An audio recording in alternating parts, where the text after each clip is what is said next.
نظامی انقلابی شورا اعلامیه اصلا وطنجار به زردان و قوام و جگران اوروی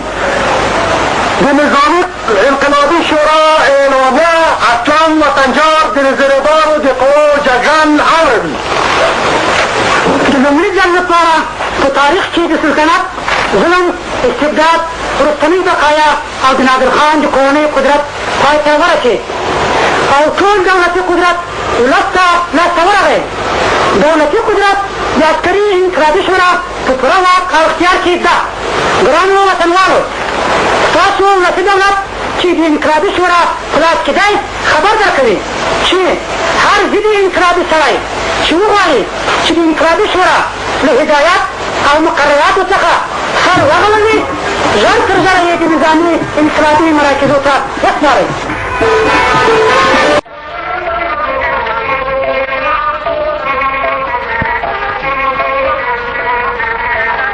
هموطنان گرامی، برای اولین بار در تاریخ افغانستان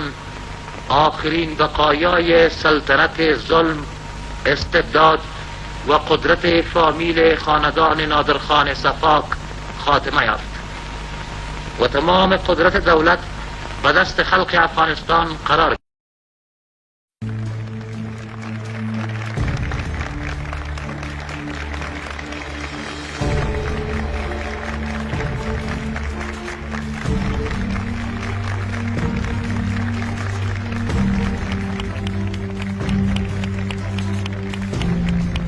از رفیق بزرگ امین صاحب خواهش می شود تا بیانیه افتتاحیه‌شان را ایراد کنند.